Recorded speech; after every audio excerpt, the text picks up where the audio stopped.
Even as some Canadians rethink their travel plans to the U.S. because of the current political climate, one spot stands out, and that's the Florida Keys. Travel expert Barry Choi joins us to share why it remains a popular destination. Barry, good morning. Good morning. Good to be back. So we know Canadians are more thoughtful than ever about traveling, especially to the U.S., given what is happening down there. But some people are going stateside. Yeah. Why is the Florida Keys a popular destination? I like how you said thoughtful, because regardless of where you're heading, Canadians should think about it and what matters to them. So what I like about the Florida Keys, it's chill, but it's lively. If you're in Key West, there's live music on every single corner. Regardless of where you're staying or driving, you're going to get epic sunsets. Now, the best time to travel is between December and April for weather purposes, obviously. You know, last year, a lot of Canadian snowboarders chose to go to the Caribbean, which is fine. But with the Florida Keys, it's unique. And what I mean by that is they focus on ecotourism, sustainability, and diversity. It's hard to get all three of those things in a single destination these days. We know that Florida itself is a very diverse state, a lot of Latin American flair. Is that expressed in the Keys as well? You know, you've got everything in the Florida Keys, and we'll talk about like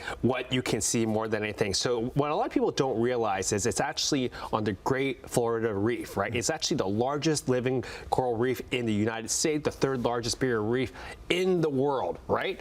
So there's a lot of things to do. Obviously, you're going to get some water sports, you know, diving, snorkeling. But for those non-water sports, what you can talk about is, you know, educational things. And what I mean by that is the turtle hospital, where they rehab and rescue turtles. When possible, they release them back into the water. If not, they get to live out the rest of their happy turtle lives in the largest sanctuary in the world. And ecotourism is also massive in the Florida Keys. There are some great organizations like the Conch Republic Marine Army. And what they do is organize volunteer cleanups in the beaches and mangroves. A great way to give back when you're traveling. That's awesome. Great fishing spot as well.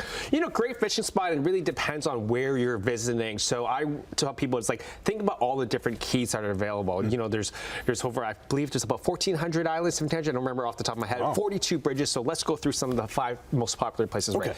Key Largo, which is really chill, great diving spot, one of the more popular destinations in the U.S.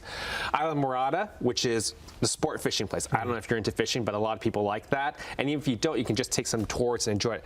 Marathon is family friendly, where you can see the Turtle Hospital. Then you've got Big Pine Key in the Lower Keys, which is home to the endangered key deer and the famous mangroves, which is essential to the local wildlife. And finally, there's Key West, the most famous key. It's closer to Cuba than it is Miami. So lots of different flavors throughout the Keys. Speaking of flavors, food is always a highlight, or can be a low light on anyone's trip. Let's talk about the food. Yeah, you know, every single destination I go to, they talk about farm to table, right? Yeah. But in the Keys, it's ocean to table, which is super cool. I'm talking about Key West pink shrimp, right? Stone crab, so many delicious flavors. If you're in Key West, I highly recommend the Key West Cooking School. It mixes culinary and education at the same time, which I think is super cool. And obviously, based on location, you get a mix of Cuban and Bahamian flavors, but you also have New England and Spanish influence, which I thought was really interesting when I first visited. Very much so. Okay, traveling to the Keys, what's the best way to get there? So for the residents of Hamilton, I would say the easiest way is to take the New Porter flight to Fort Lauderdale and then drive down. So it's 4 hours from Fort Lauderdale roughly to the bottom of Key West. But you're not going to do that entire drive in one go. What you're probably going to do is stop at those different keys like I talked about. But some people also do the reverse. So you can take a stopover from via Toronto.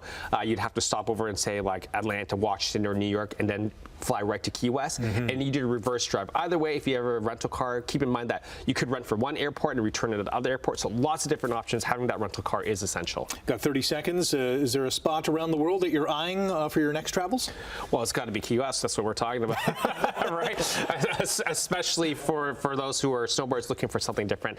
I would say in general, it offers so many different things. Whether you're a family, snowboard, or if you're going for a cruise and you got a few extra days, I would say go for the drive down. You don't have to go all the way down Key West. So many things are much closer, so lots of different options there. Great stuff. Barry, thanks for joining us this morning. No problem. Anytime. More Morning Live coming up after the break. Good morning.